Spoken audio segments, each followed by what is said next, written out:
भारत में संतों की एक बहुत लंबी परंपरा रही है। कुछ ने हमें ईश्वर से प्रेम करना सिखाया, तो कुछ ने ज्ञान का रास्ता दिखाया।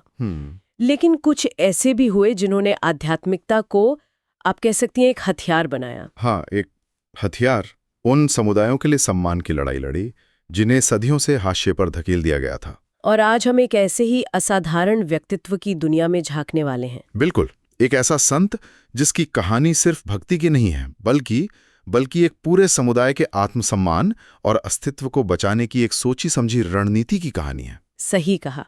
आज की हमारी पड़ताल संत सेवालाल महाराज पर है। हमारे सामने उनके जीवन और विचारों से जुड़े कुछ अंश हैं, और हमारा मकसद सिर्फ ये जानना नहीं है कि वे कौन थे, बल्कि ये समझना है कि उन्होंने अपने समय की चुनौतियों को कैसे समझा और कैसे एक दबे कुचले समुदाय को अपने पैरों पर खड़ा होने का रास्ता दिखाया। उनकी रणनीति क्या थी? बिल्कुल। चलिए इसी सवाल से शुरू करते हैं। कहानी हमें ले चलती है आज से लगभग 300 साल पहले, 1739 के आसपास। वो दौर कैसा था? कल्पना कीजिए, महाराष्ट्र, कर्नाटक और तेलंगाना की सीमाओं पर फैला एक विशाल भूभाग, जहां बंजारा समुदाय के लोग अपने तांडों यानी अपनी बस्तियों के साथ लगातार एक जगह से दूसरी जगह घूमते रहते थे। घुमंतु जीवन। हाँ, और इसी घुमंतु जीवन शैली के बीच एक बच्चे का जन्म होता है, सेवालाल। यहाँ ये समझना बहुत जरूरी है कि ये जो घुमंतु जीवन था, ये कोई रोमांटिक सफर नहीं था। नहीं, बिल्कुल नहीं। जैसा कि इन स्रोतों से साफ पता चलता है, बंजारा समुदाय उस समय सामाजिक व्यवस्था के सबसे निचले पायदान पर था। अच्छा। मुख्य धारा का समाज उन्हें शक और तिरस्कार की नजर से देखता था। उन पर चोर और लुटेरे होने का एक ठप्पा लगा हुआ था। और नतीजा? उनके पास न जमीन का अधिकार था, न शिक्षा की कोई सुविधा और न ही कहीं कोई सुनवाई। और इसी माहौल में पले बड़े उस युवा सेवालाल के मन में एक सवाल उठता है, जो इन स्रोतों के मुताबिक उनकी पूरी जिंदगी का आधार बन गया। वो अक्सर सोचते थे, क्या मेरा समाज इतना पीछे क्यों है? हम इस अपमान और गरीबी में जीने के लिए क्यों मजबूर हैं? देखिए, ये सिर्फ एक मासूम सवाल नहीं था। नहीं, ये एक तरह से समस्या का विश्लेषण करने की शुरुआत थी। सही बात है। और यही बात उन्हें खास बनाती है। ज्यादातर लोग तो हालात को अपनी किस्मत मानकर स्वीकार कर लेते हैं। बिल्कुल। उन्होंने सवाल किया, उन्होंने अपनी जड़ों को, अपनी सामाजिक स्थिति के कारणों को खोजना शुरू किया। यहीं से एक समाज सुधारक नहीं, बल्कि एक समाज के रणनीतिकार का जन्म होता है। और उनकी शुरुआती विचार भी ऐसा लगता है इसी खोज से निकले हैं। स्रोत बताते हैं कि बचपन से ही उनका स्वभाव बाकी बच्चों से अलग था। वो शांत रहते थे, सोचते ज्यादा थे, और बहुत कम उम्र में उन्होंने एक बात कही थी जो उनकी सोच की गहराई दिखाती है। क्या बात थी वो? उन्होंने कहा, हिंसा समाज को नष्ट करती है, लेकिन विचार समाज का निर्माण करते हैं। इस एक वाक्य में आप देखिए, उनकी पूरी रणनीति का सार छिपा है। कैसे? उन्होंने देखा कि उनका समाज एक दोहरी हिंसा का शिकार है। एक हिंसा बाहर से होती थी, समाज का, शासन का अत्याचार। हाँ। और दूसरी हिंसा समाज के अंदर थी। अंदर मतलब चोरी, अपराध और शराब की लत।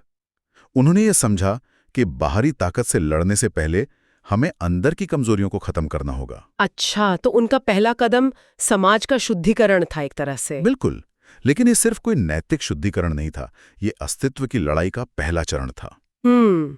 वे समझ गए थे कि जब तक बंजारा समुदाय पर चोर और अपराधी का कलंक लगा रहेगा, तब तक उन्हें कभी सम्मान या अधिकार नहीं मिलेंगे। सही बात है। इसलिए उनका चोरी और शराब छोड़ने का उपदेश सिर्फ पुण्य कमाने के लिए नहीं था। तो फिर ये अपने समुदाय के अस्तित्व को बचाने की एक व्यवहारिक रणनीति थी।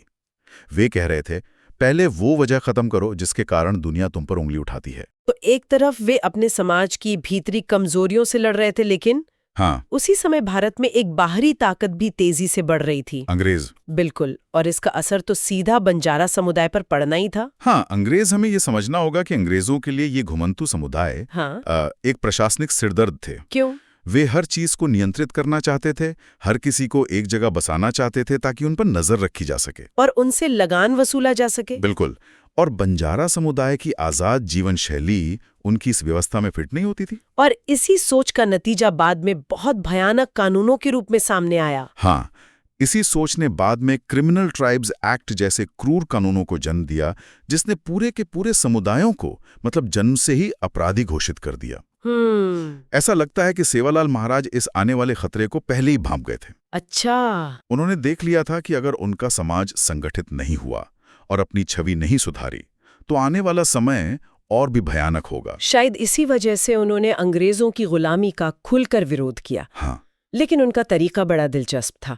मतलब उस दौर में बिना हथियार उठाए अंग्रेजों जैसी ताकत का सामना करने की बात करना, ये अपने आप में कितनी बड़ी हिम्मत रही होगी। बिल्कुल। उनका कहना था, जैसा कि इन स्रोतों में जिक्र है, तलवार नहीं, सत्य और संयम ही असली हथियार हैं। क्योंकि वो जानते थे कि हथियारों की लड़ाई में उनका समुदाय टिक नहीं पाएगा। सही बात है। उनकी असली ताकत उनका चरित्र और उनकी एकता ही हो सकती थी। उन्होंने कहा कि अगर हम अंदर से मजबूत हैं, चरित्रवान हैं, तो कोई बाहरी ताकत हमें तोड़ नहीं सकती। ये तो एक तरह का सत्याग्रह ही था। हाँ, एक तरह का सत्याग्रह ही था जो उन्होंने अपने लोगों को सिखाया। इस बात से एक सवाल उठता है कि क्या हम उन्हें सिर्फ संत कहें या एक समाज सुधारक? या शायद ये सवाल ही गलत है।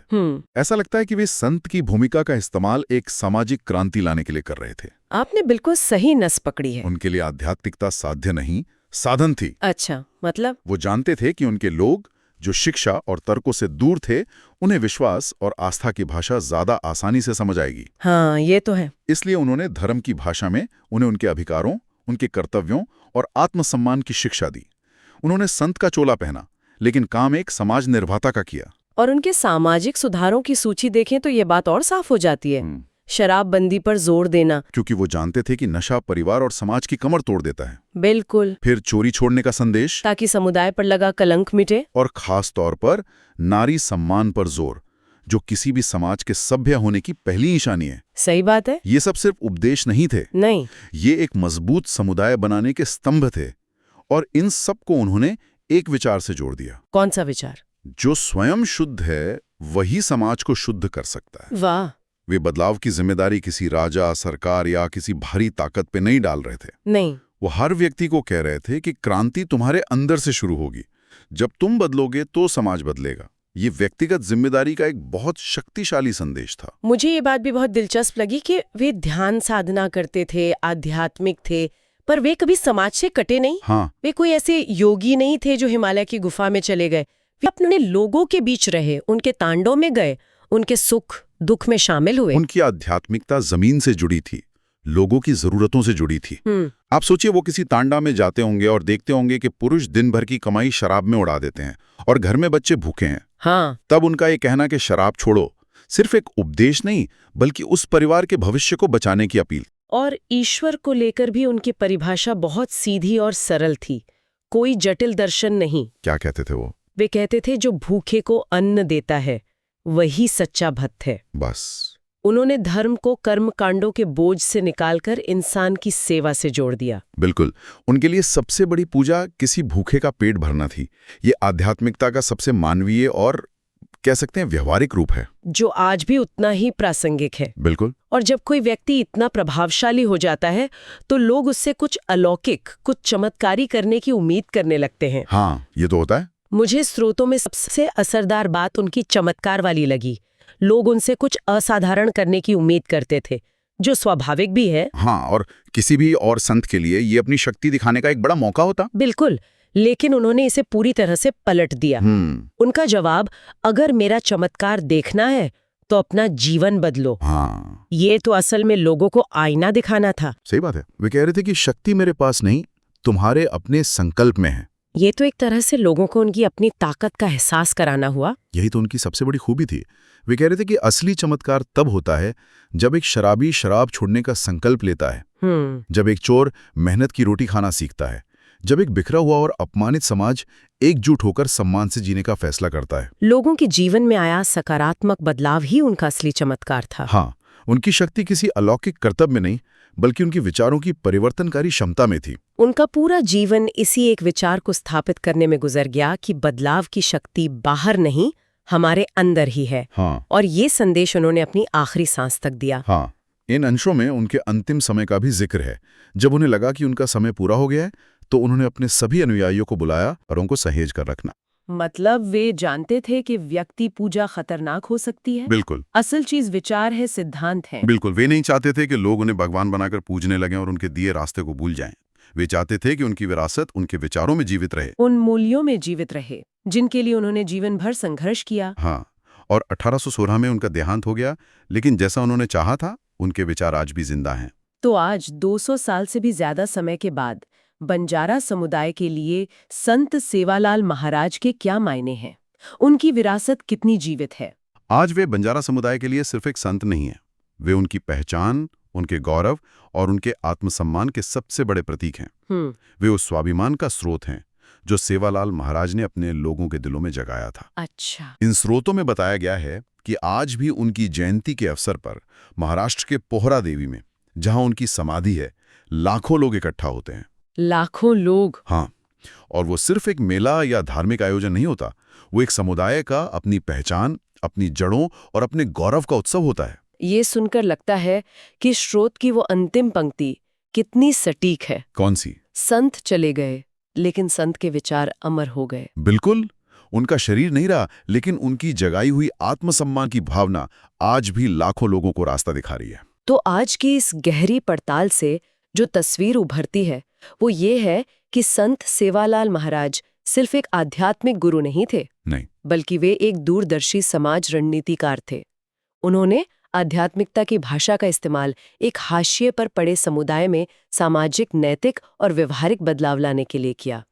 उन्होंने चमत्कारों से ज्यादा चरित्र को और व्यक्ति पूजा से ज्यादा विचारों को महत्व दिया। और उन्होंने सिखाया कि किसी भी समाज का उत्थान बाहर से नहीं, बल्कि उसके अपने लोगों के व्यक्तिगत संकल्प और शुद्धि से ही संभव है। उन्होंने एक समुदाय को आवाज दी, पहचान दी और सबसे जरूरी आत्मसम्मान दिया। और इसी के साथ हम श्रोताओं के लिए एक सवाल छोड़कर जाना चाहते हैं। संत सेवालाल महाराज की पूरी रणनीति इस विचार पर आधारित थी कि सामाजिक बदलाव की शुरुआत व्यक्तिगत बदलाव से होती है, चरित्र की शुद्धि से। बिल्कुल। आज की दुनिया में जहां हमारा ध्यान अक्सर बड़ी बड़ी व्यवस्थागत समस्याओं यानी सिस्टमिक प्रॉब्लम्स पर होता है, वहां किसी व्यक्ति के अपने चरित्र और अपनी आदतों को सुधारने का विचार कितना मायने रखता है? बहुत गहरा सवाल है। क्या एक बड़े सिस्टमिक बदलाव का इंतजार करना ज्यादा जरूरी है, या फिर लाखों लोगों का व्यक्तिगत स्तर पर बेहतर बनना ही अपने आप में सबसे बड़ा सिस्टमिक बदलाव है?